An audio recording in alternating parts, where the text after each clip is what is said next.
స్వతంత్రత సైనిక్ సమ్మాన్ యోజన అనేటటువంటిది భారత ప్రభుత్వంలో ఉన్నది. 6 నెలలు జైల్లో ఉన్న వాళ్ళకి ఆనాడు ఇచ్చిరన్న.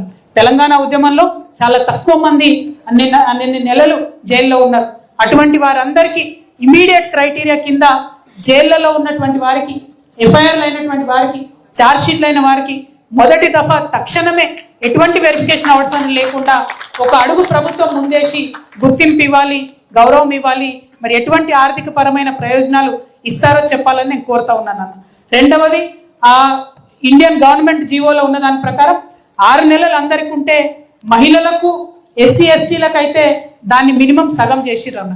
అంటే ఇక్కడ కూడా మీరు ఏదైతే క్రైటీరియా నిర్ణయిస్తారో అందులో సగం క్రైటీరియా నిండిన మా ఆడబిడ్డలు చాలా మంది ఉద్యమంలో పాల్గొన్న వాళ్ళు ఉన్నారు కాబట్టి అందులో 50% క్రైటీరియా పూర్తయిన ఆడబిడ్డలకు, ఎస్సీ ఎస్టీలకు కూడా కొంత మీరు వెసులుబాటు కల్పించాలని నేను కోరుతా ఉన్నాను. భారతదేశం ఇచ్చినటువంటి మన గవర్నమెంట్ ఆఫ్ ఇండియా జీవోలో అండర్ గ్రౌండ్ పీరియడ్ ని కూడా మెన్షన్ చేసింది. ఆనాడు అండర్ గ్రౌండ్ నుండి దాచుకొని మరి ఉద్యమాల్లో పాల్గొన్నటువంటి వారికి కూడా ఇచ్చింది. మరి అట్లా మనం ఎట్లా ఆలోచన చేద్దామో దయచేసి ఒకసారి చేయండి. హౌస్ అరెస్ట్ అయినటువంటి వాళ్ళ కోసం కూడా ఆ జీవోలో వెసులుబాటు కల్పించారన్న. అనేక మంది మన ఉద్యమకారులను హౌస్ అరెస్ట్ చేసిన విషయాన్ని కూడా దయచేసి ఆలోచన చేయాలి.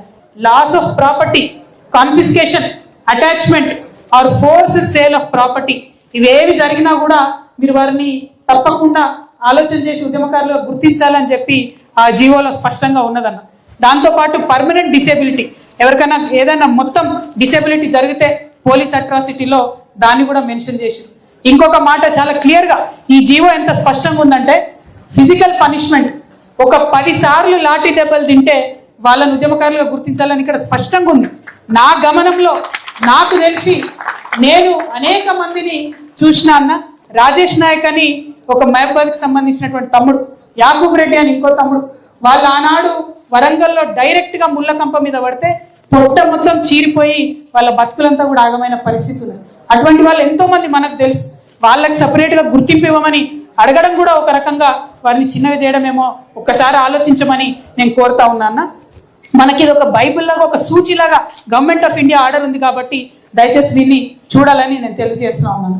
Loss of government job or local body employment due to participation in the freedom struggle, దానికి కూడా రూల్ పొజిషన్ ఉందన్న. మన దగ్గర 2 కానిస్టేబుల్ మనకు డైరెక్ట్ గా తెలుసు, వాళ్ళు డైరెక్ట్ అందరి ముందట ఉద్యోగాలు వదిలేసారు. చాలా మంది టీచర్లని ఉద్యోగాలు వదిలేసేటట్టుగా ఆనాడు ఉన్నటువంటి ప్రభుత్వ పెద్దలు ఇబ్బంది పెట్టారు. నాకు తెలిసి కొంతమందిని చిన్న చిన్న రేషన్ డీలర్లను కూడా ఎమ్మెల్యేలు